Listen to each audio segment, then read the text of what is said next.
Hello, everybody. Raven Knight here, and welcome to our final day going through the life of Elijah. Go ahead and turn to Second Kings chapter 2. 2 Kings chapter 2 in your Bible. We're going to be spending most of the day in there. Guys, I want to just before we get started, I want to just thank you so much for being part of the series with me.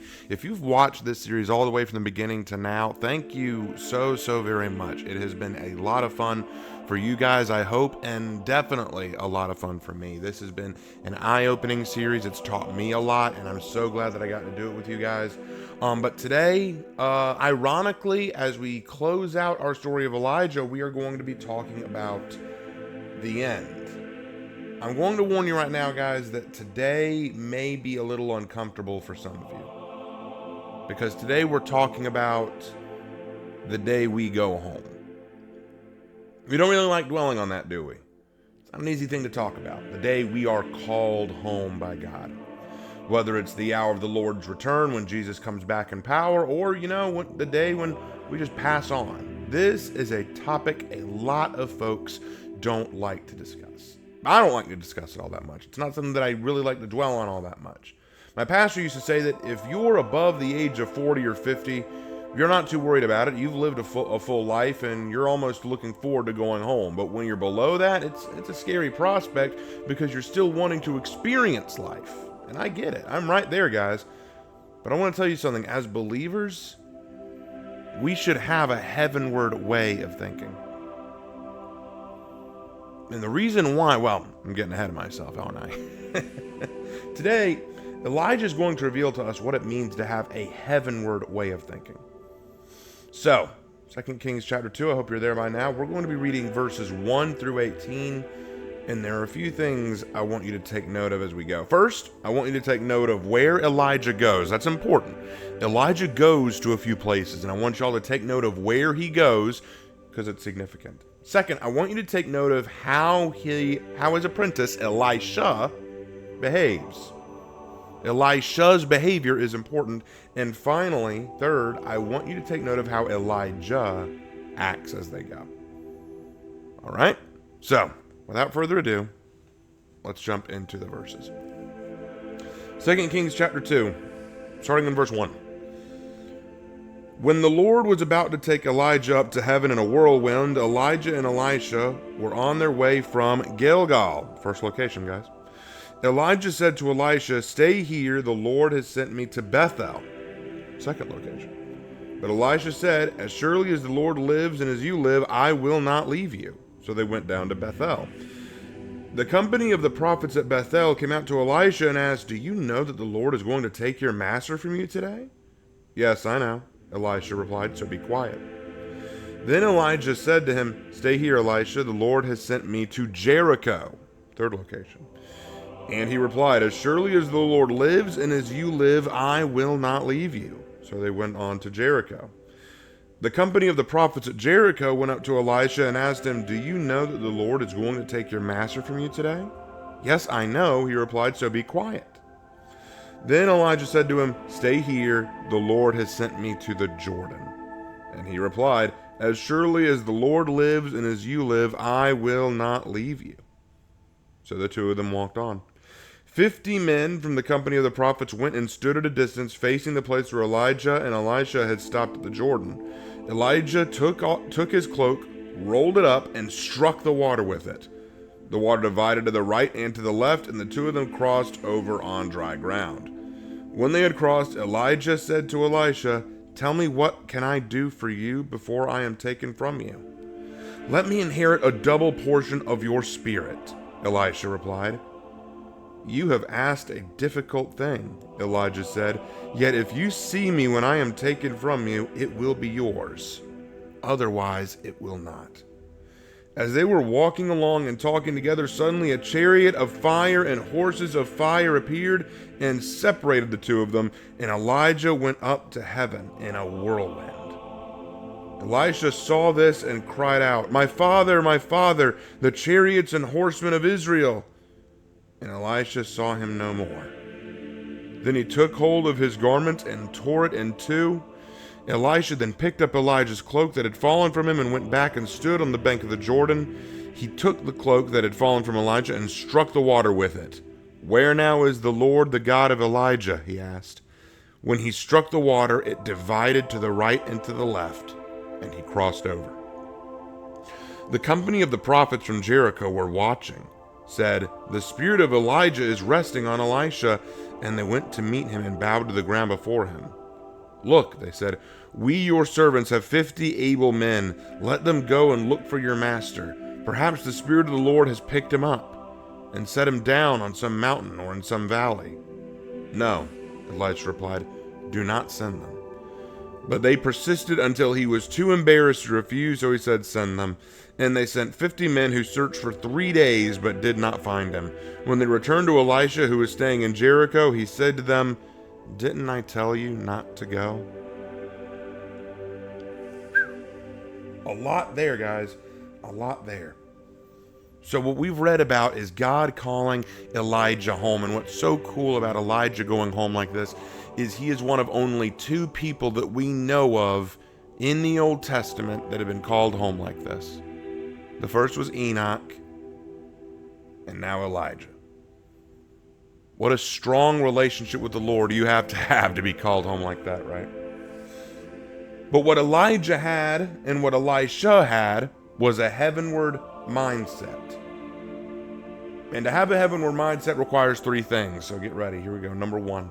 A heavenward mindset means, and this is a tough one, guys, we live with the end in mind. We live with the end in mind. Now, like I said, it's not something we like to dwell on. Obviously, this is a difficult topic for a lot of people to talk about because we have lost people, or we know that the end is somewhere in our future. We know that death or God's return is somewhere in the future for us. At some point, we will go home. At some point, that will happen. But the worst thing I think we can do is just live without any awareness of it. If you look in the text, what constantly happens is Elijah tells Elisha, "Hey, I'm going off to this place. Don't follow me." But Elisha says, No, I'm staying with you. I am staying with you. And so they go, and then the first thing that happens is along come these prophets of these towns, and they go, "Hey, you know that God's coming, that God's calling Elijah home today, right? Elijah's going to die today, right? He's leaving us today, right?" And Elisha's like, no, yes, I know that, but stop talking about it. It's not something I want to dwell on. But Elijah always had it in the back of his mind. He always knew it. Now, why is it important to keep the end in mind? It does 2 things for you. The first thing it does is it helps you remember that despite the pain and the struggles and the problems you face in this life is not your final destination. We are guests in a foreign land. These bodies are not our own. They are vehicles we are piloting, and one day we will get new vehicles in heaven.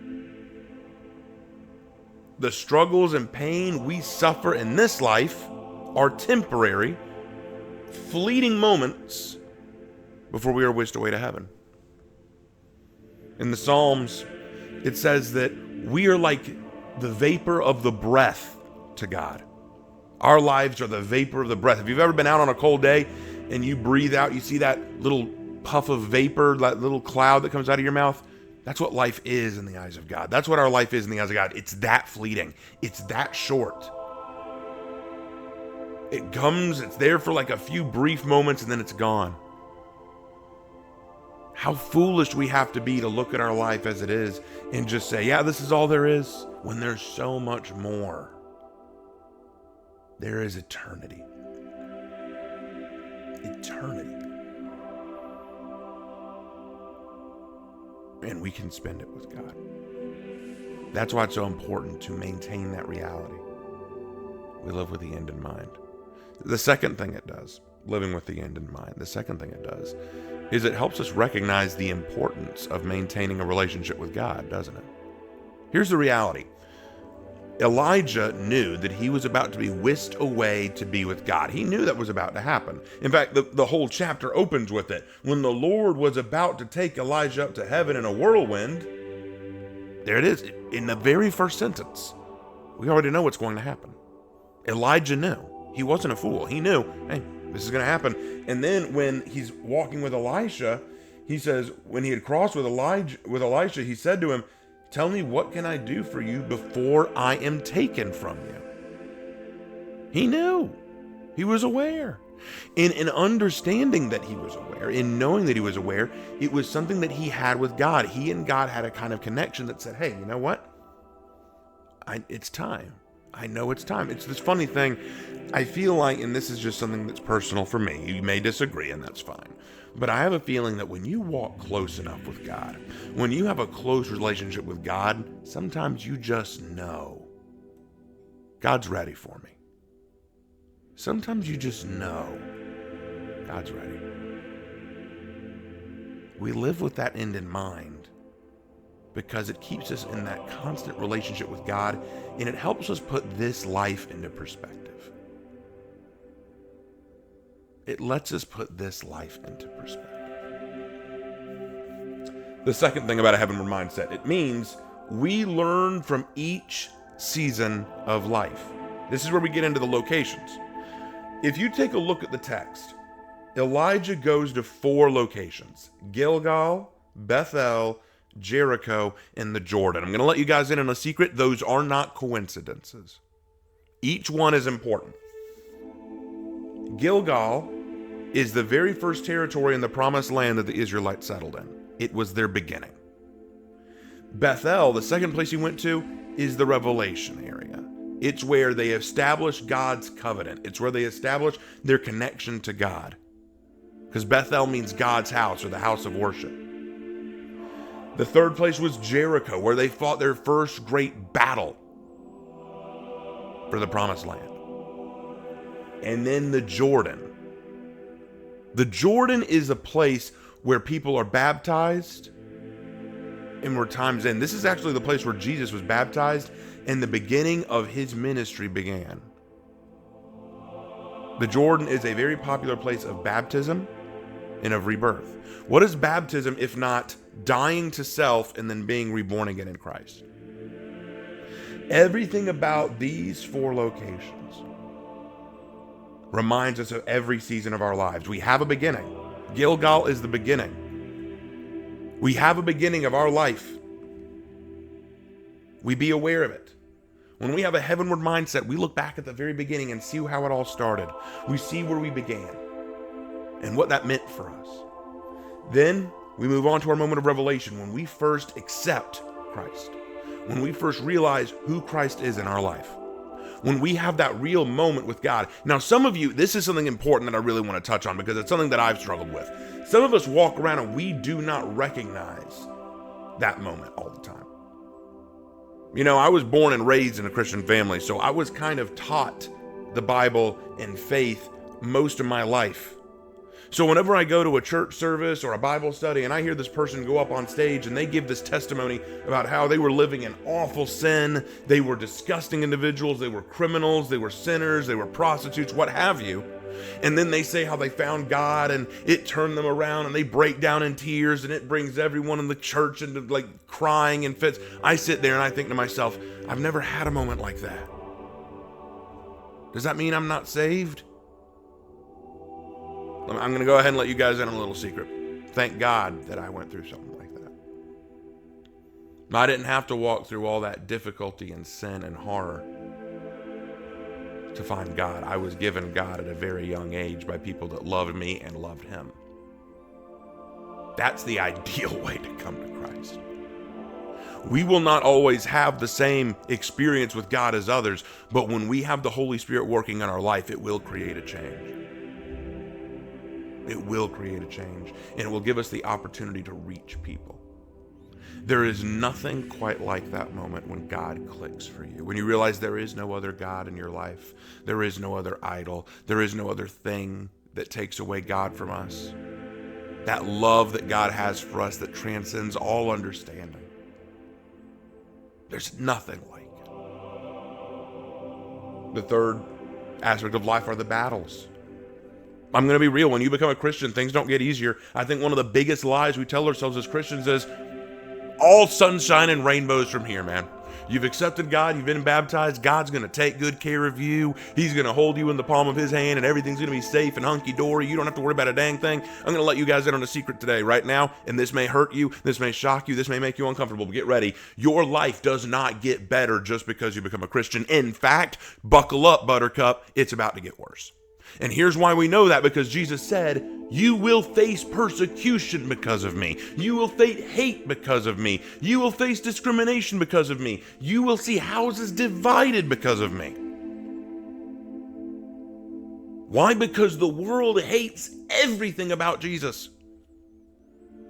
The thing about Jesus that people don't seem to realize, that Christians don't seem to realize, is that he brings a love and a power that so many people in this world don't want to see. It is a call to people to change themselves, to look back to God, to recognize that they are not perfect the way they are. And there are a lot of people who don't want to be told that. There are a lot of people who don't. And when you go around spreading that message or holding that message as a symbol around your neck or a symbol on your chest, there are people who are going to resent you for it.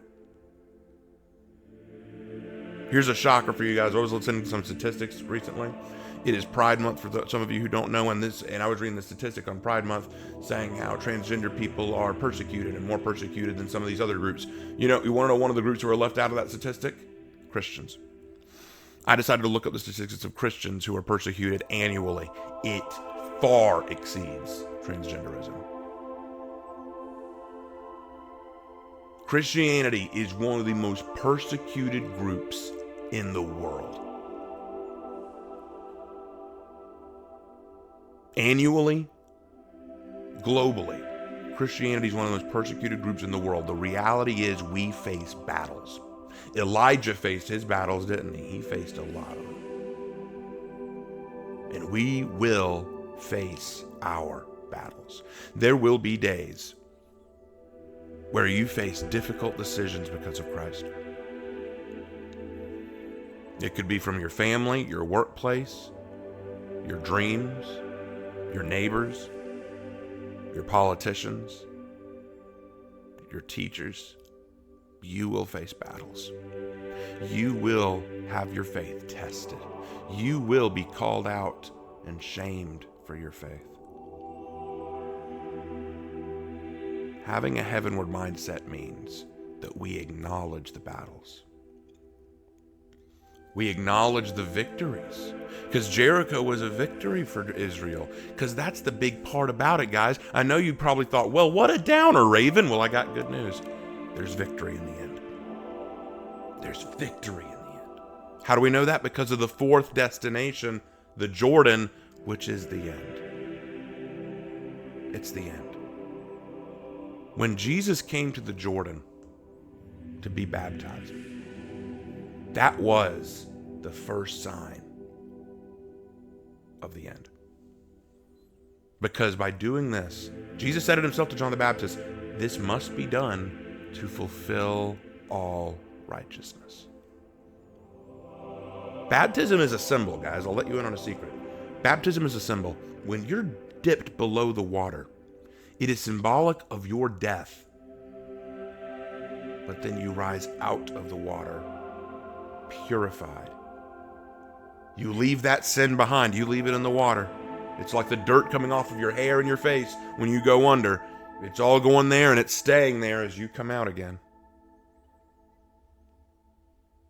And it's just like how things are with us. God has pulled the sin off of us. He's pulled the yuck off of us when we have accepted Christ.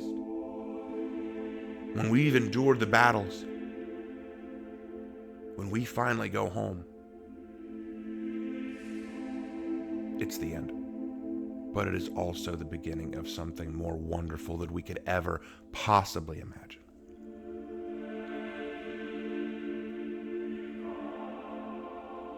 It's the beginning of something more wonderful than we could possibly imagine.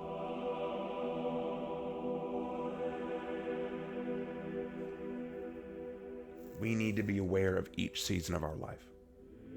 The last thing, what it means to have a heavenward mindset. The last thing. We leave a spiritual legacy. When you have a heavenward mindset, you will leave a spiritual legacy. In the case of Elijah in this story, it is Elisha, his follower. Elisha is the one who he will leave a spiritual legacy. Know what happens? He says to Elisha, what can I do for you before I go? And Elijah says, give me a double portion of your spirit.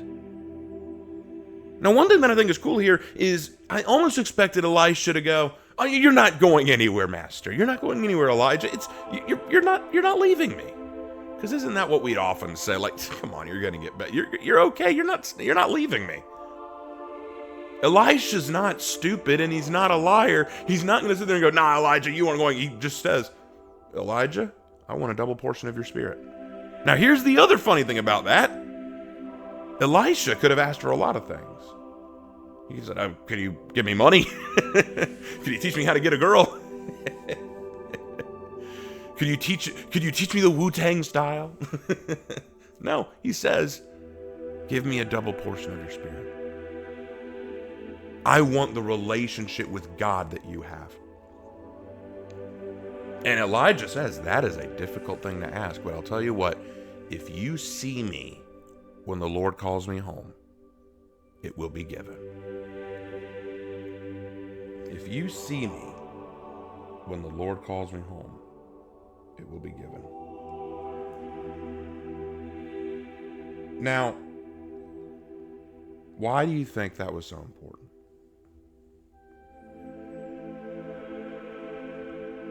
Because Elijah needed to maintain that heavenward mindset. And you know what happened after Elijah was taken up into heaven? The first thing Elisha does is he takes the cloak of Elijah, rolls it up, and smacks the Jordan River with it, just like Elijah did. Says, God, are you there? And God says, I'm here, and separates the water.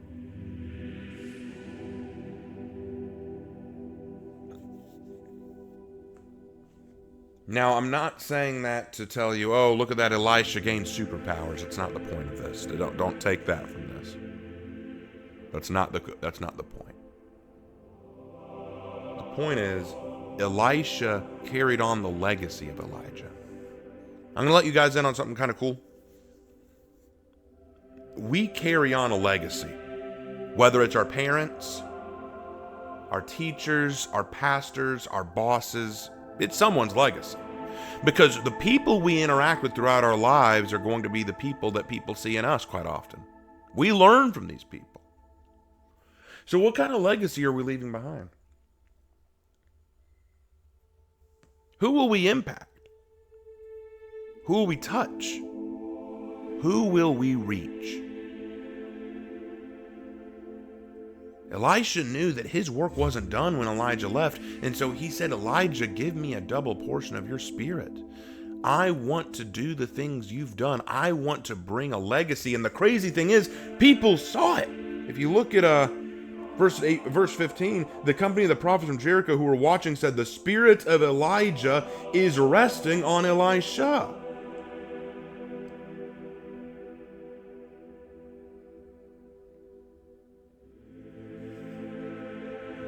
It's there. Jesus said that they will know me through you by your words and actions.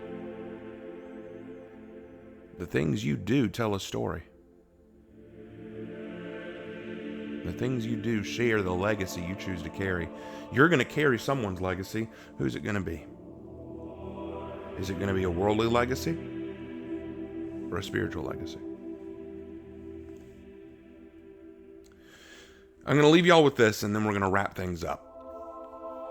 There's this individual at work. If you're watching this right now, you know who you are. He's a good guy, very good guy.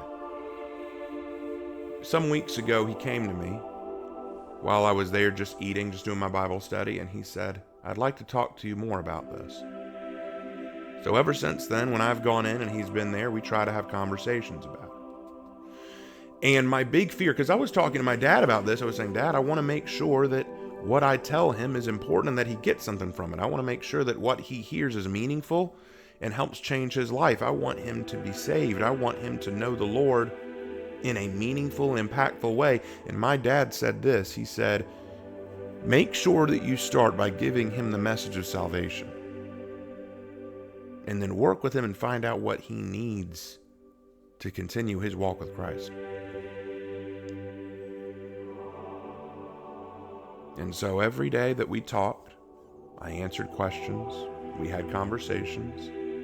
I couldn't be more proud of him because the last time I saw him, he told me how he went to have a prayer with God for the first time in a quiet place, in a closet, and said, God, I want to talk to you. And he had a spiritual revelation. That's what it means to give a spiritual legacy. When you live for Christ, when you act in a Christ-like manner, people will notice and they will come to you. They will come to you and want to know more. They will come to you and want to be challenged. Now, some will come to you out of jealousy, anger, spite. That's where the battles come in. But there are some who are coming to you because they see the Spirit of the Lord resting on your shoulders. And they want to grow and get a taste of that. Now, I'm not nearly egotistical enough to say, oh, look at me, I'm like Elijah now. I wish I were more like Elijah. I know my faults, I know my weaknesses, I know my sins. I know where I fall short, and I do. But if people see God in you, if people see the Holy Spirit in you,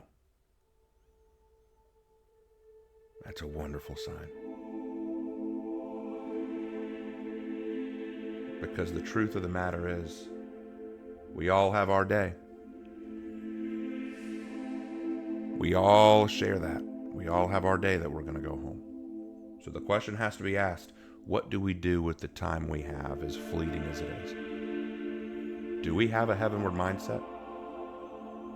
Do we live with the end in mind, aware of the fleetingness of our time here? Do we learn from each season of our life, from the beginning to the revelation, to the battles, and then finally to the end? And do we leave a spiritual legacy for people to look at and notice? Do we leave a spiritual legacy that will continue to carry on Christ's message to others? Thinking on the end is a scary and difficult topic, but the reason we think on it is because it's not that we want to be afraid of it. It's not that we want to live in constant fear and hiding. It's because while we have time, we've got work to do. Elijah had work to do, and when he was finally called home, he said, Elisha, it's your turn. Leave that spiritual legacy. Guys, I have absolutely adored this series. This has been one of my most favorite to go through. Let me know in the comments what you guys thought. What did you take from this? What was your favorite part of the series? What's something you learned from Elijah you didn't expect? What's something about Elijah that you thought was very interesting? I would love to hear your thoughts in the comments, guys. Do not be shy. I would love to hear it.